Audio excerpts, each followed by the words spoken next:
I was barely old enough to have a child. I was ill-prepared for motherhood, but the help of Joseph, my gentle carpenter, my love, we managed.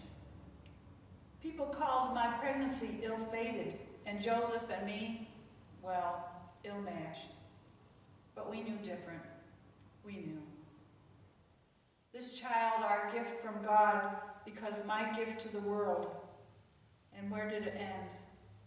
Here, in a common criminal cross. Where is faith at a moment like this, the faith I once knew?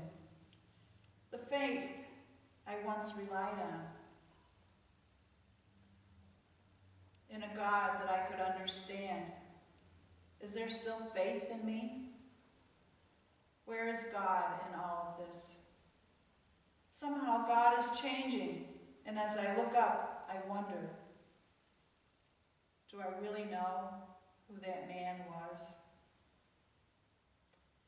It's strange, although I feel numb, so very numb. My mind is alive with memories, such a vivid memory of his life, of our life together. It's strange. The past 3 years have been filled with change, too much change. At times I thought Jesus would never leave home, and I confess there were times when I wish he would. Almost 30, and all of his friends were married with families.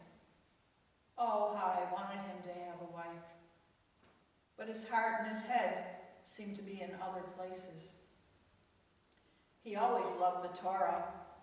As a child, he challenged that learned ones in the synagogue. He also challenged his father as they worked side by side. I could hear them talking, laughing, discussing, and arguing.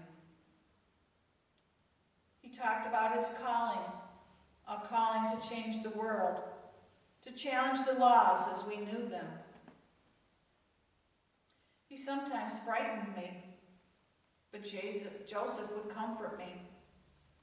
The boy has passion, he would say. He has a great capacity to think. He struggles now with the laws of the great patriarch. He questions everything. But he has a good heart, Mary. Don't worry. What would he say now if he was here at the foot of this cross and our son dead? I'm in pain, such pain. Today I felt my heart break into a million pieces. A mother's heart already affected by this crazy journal my son was on. I have felt the side glances, the vicious tongues. That's her, they'd say, the mother of that radical, that fellow with his groupies following him around the countryside. Who does he think he is, they'd say. Doesn't measure up to Joseph, they'd say. He would have done well to have learned from Joseph how to create something functional, instead of creating havoc everywhere he went. That poor pig farmer at Gerasenes lost his whole herd, thanks to some hocus pocus of that Jesus. He just up and left by boat to the next place. Cynics always questioned his miracles. Can't you control him, they asked. Control him? This thing is bigger than me. It's bigger than life. To lose him to the world, I missed him.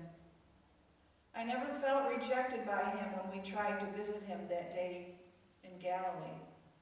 And instead of rushing to hug me, he asked the question, who is my mother? Who is my brothers? As if somehow we're to be included into a larger, much broader family. And that wounded me a little. But when he rose to greet me, my mother's heart melted. And then when I looked into his fine face, I saw such love and compassion. My anger softened, even though I still didn't quite understand. Have you ever had to watch your child die? It's an excruciating experience. The words of Simeon came back to me as I watched them torture him, my son. A sword would pierce your heart, he said. That's exactly what it felt like. A part of me died on that cross with him.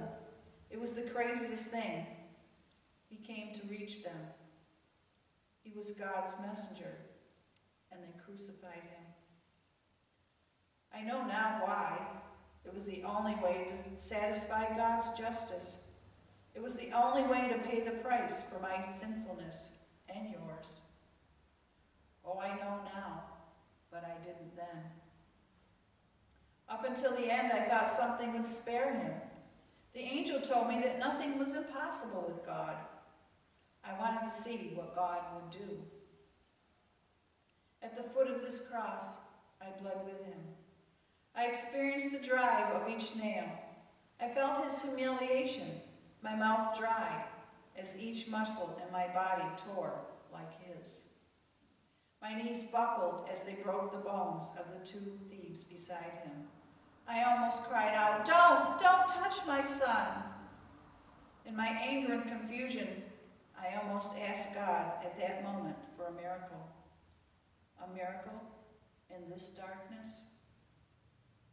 As I'm praying, please don't break his leg, I heard the centurion say, don't bother, he's dead already. Dead or not, I still felt that sword as it entered into his side and it pierced mine. The darkness surrounded me, not only my sight, but my soul, and I felt the pangs of hell in those hours on the hill. It stinks of death, this place called Golgotha. This pain is unbearable. I'm so cold. I'm numb. I'm tired. I need to go home.